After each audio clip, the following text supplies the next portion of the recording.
Why?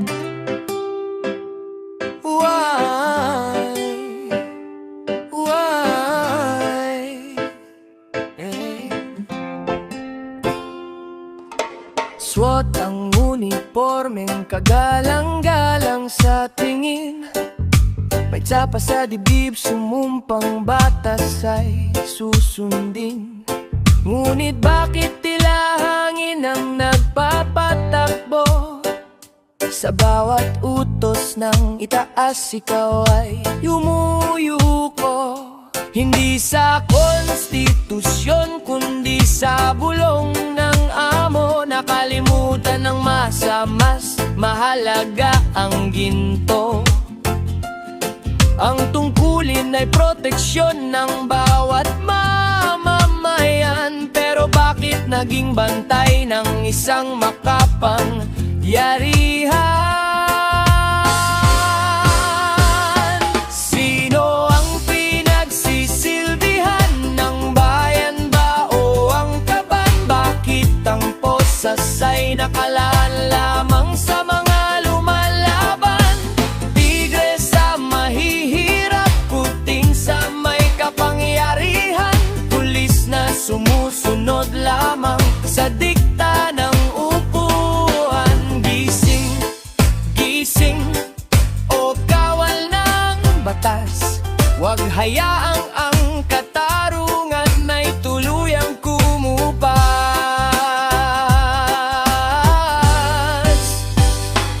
Iligpit piyan, sabi ng alkalde o senador. Kahit walang waran, ikaw ay naging executor. Ang katwiran mo'y trabaho lang, walang personalan. Habang ang luha ng naulila ay wala nang hanggan. Naging tauhan ka na lang ba sa isang dula?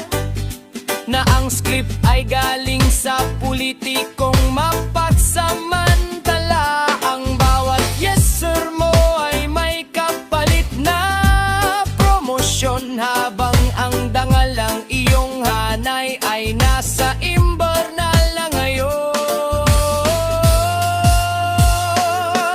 Ang tunay na bayani ay hindi sunod-sunuran, hindi asong sumusunod sa barya-baryang nakalaan. Ibalik ang galang sa tsapang iyong dala.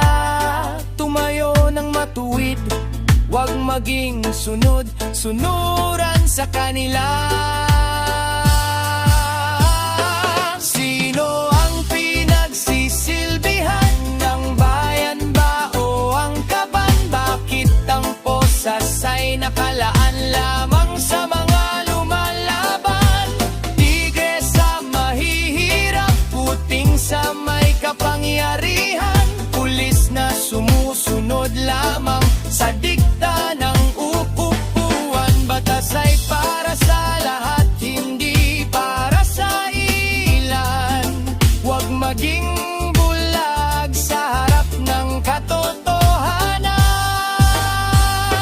Sino ang tunay mong amo? Ang taong bayan awan. Politikong nagpapasunod sa'yo.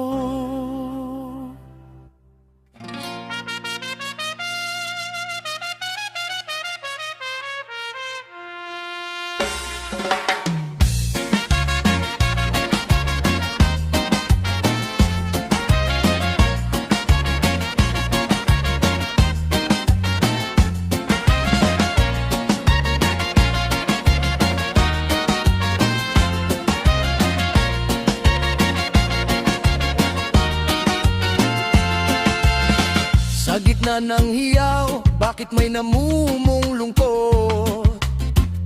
Ang bawat salita, tila sa leeg ay may nakapulot. Nais sumigaw, ilabas ang nakatagong sakit. Ngunit may mga kamay na sa labi ay nakakapit. Ang katarungan ay parang bulong sa malakas na hangin. Pilit nilulunod, pilit ding silyadong bibig, pusong nag-aapoy sa galit, katotohanang baon, sa dilim ay pilit ginigit-git. Ang pagsasabi ng tama, bakit naging isang kasalanan? Bakit binubura ang tinig ng may katwiran? O silyadong bibig, hanggang kailan magtitiis? Sa mundong ang hustisya ay nabibili at mabili. May mga matang saksi sa bawat maling nagaganap, ngunit ang mga dila ay tila pinutulan ng pangarap. Isang pirasong pilak o isang banta sa dilim, sapat na ba ito upang ang budhi ay maglihim? Ang bawat pagtahimik ay tila isang tanikala na pumipigil sa atin na makalaya sa pagkakaidlip. Ngunit ang katotohanan ay parang tubig sa batis, kahit harangan ng pader, makakahanap ng mabilis. Ang selyo ay masisira, ang gapos ay mapuputol, dahil ang boses ng bayan ay hindi kailanman mauurol. Silyadong bibig, pusong nag-aapoy sa galit, katotohanang baon, sa dilim ay pilit ginigigit. Ang pagsasabi ng tama, bakit naging isang kasalanan? Bakit binubura ang tinig ng may katwiran?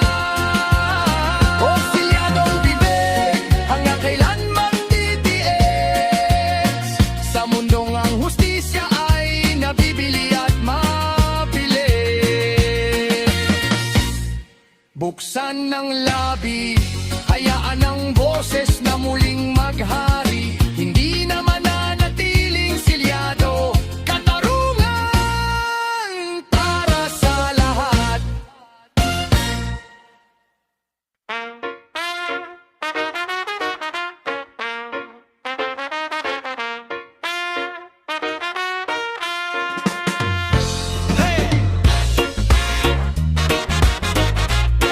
Oh yeah!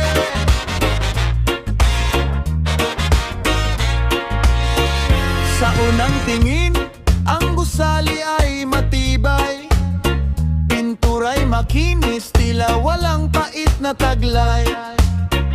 Ngunit sa loob, may lihim na nanunuot, isang sistemang bulok, unti-unting kumakagat ng kuripot. Ang pundasyon na dapat ay sandigan ng lahat, ngayon may mga ukit ng gahaman at sapat. Puro anay sa haligi, hindi agad nakikita, ngunit ang bawat ngat-ngat, bansa ang siyang taya. Ang buwis na para sa dukha, kinakaltas sa dilim, ang pangarap ng bayan, pilit na pinalalalim.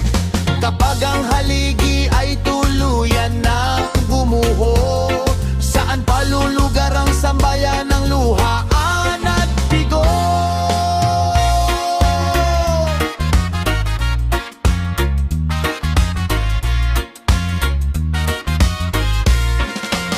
Mga proyektong kinaltas, kalsadang madaling mabagbak, tulay na marupok habang ang bulsa nila'y busog at siksik.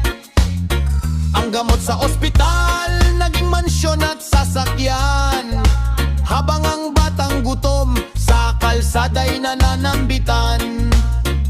Ang dapat na proteksyon, naging mitya ng kahirapan. Ang tiwala ng tao, ginawang puhunan sa nakawan. Hindi sapat ang pagpako sa krus ng iisang salarin, dahil ang anay ay marami, mahirap silang lipulin. Kailangan ng liwanag, kailangan ng pag-uusig, upang ang marupok na poste ay muling tumindig. Anay sa haligi, hindi agad nakikita, ngunit ang bawat ngat-ngat, bansa ang siyang taya. Ang buwis na para sa